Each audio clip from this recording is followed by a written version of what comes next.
ನಮ್ಮ ತಂದೆ ಎಷ್ಟೊಂದು ಬೇಜವಾಬ್ದಾರಿ.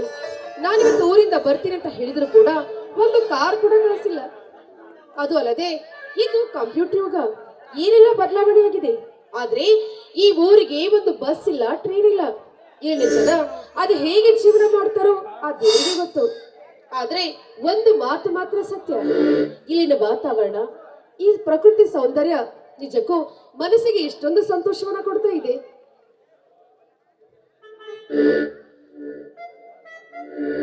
ರೀ ಮಿಸ್ಟರ್, ಸ್ವಲ್ಪ ನಿಂತ್ಕೊಳ್ರಿ.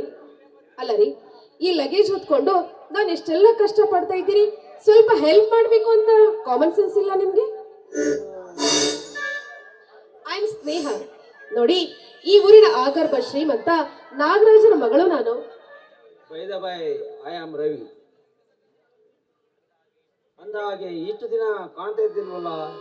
ನೋಡಿ, ನಮ್ಮ ತಂದೆಯವರು ನನ್ನ ಬಿಸ್ನೆಸ್ ಮ್ಯಾನೇಜ್ಮೆಂಟ್ ಕೋರ್ಸ್ ಕಲಿಬೇಕು ಅಂತ ನ್ಯೂಯಾರ್ಕ್ಗೆ ಕಳಿಸ್ಕೊಟ್ಟಿದ್ರು. ಕೋರ್ಸ್ ಮುಗೀತು, ಈಗಷ್ಟೇ ಬಂದೆ. ಅಂದ ಹಾಗೆ ನೀವೇನ್ ಮಾಡ್ಕೊಂಡಿದ್ದೀರಾ? ನಂದು ಈಗ ತಾನೇ ಓದು ಮುಗಿತು, ಕೆಲಸ ಹುಡುಕ್ತಾ ಇದ್ದೇನೆ. ಅನ್ನಂಗ ನಿಮ್ಮಪ್ಪ ಈ ಊರಿನ ಅಗರ್ಭ ಶ್ರೀಮಂತರಂತೆ, ಹಾಗೆ ಸಾವಿರಾರು ಬಡ ಕಾರ್ಮಿಕರಿಗೆ ಕೆಲಸ ಕೊಟ್ಟಿದ್ದಾರಂತೆ. ನಿಮ್ಮಪ್ಪನ ಪುಣ್ಯದ ಕೆಲಸಗಳು ಬಡ ಜನರ ಬಾಯಲ್ಲಿ ಹೊರಡಾಡುತ್ತವೆ. ಅಂದಾಗೆ ಅದರ ಭಾಗ್ಯ ನನಗಿಲ್ಲ. ಹೌದು, ನೀವ್ ಹೇಳೋ ಮಾತು ಸತ್ಯ. ನೋಡಿ, ನನ್ನ ಈ ಮಟ್ಟದ ಯಶಸ್ಸಿಗೆ ನಮ್ಮ ತಂದೆಯವರೇ ಕಾರಣ.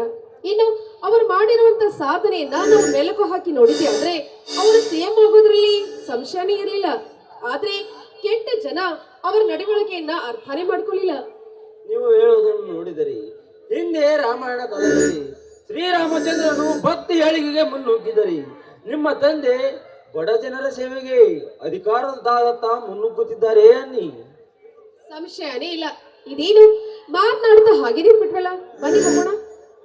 ಪರವಾಗಿಲ್ಲ, ನೀವು ಹೊರಡಿ, ಮುಂದೆ ಸ್ವಲ್ಪ ಕೆಲಸ ಇದೆ, ಆಮೇಲೆ ಬರುತ್ತೇನೆ. ಇಫ್ ಯು ಡೋಂಟ್ ಮೈಂಡ್, ನನ್ನ ಲಗೇಜ್ ತುಂಬಾನೇ ಭಾರವಾಗಿದೆ, ಸ್ವಲ್ಪ ನೀವು ಹೆಲ್ಪ್ ಮಾಡ್ತೀರಾ ಅಂತ. ಓಹ್, ಇದಾ ನಿಮ್ಮ ಸಮಾಚಾರ? ಪರವಾಗಿಲ್ಲ, ನಡೀರಿ ಹೋಗೋಣ. ಹಾ, ಸುಮಾರವರಿ ಊರು ಸುಮಾರು 2 ಕಿಲೋಮೀಟರ್. ಹಾಗೆ ಒಂದು ಹಾಡನ್ನು ಹಾಡುತ್ತಾ ಹೋಗಬಹುದಲ್ಲವೇ? ಓ ಎಸ್, ಅದಕ್ಕೇನಂತೆ, ನೀವು ಹೇಳಿದ ಹಾಗೇನೆ ಆಗ್ಲಿ.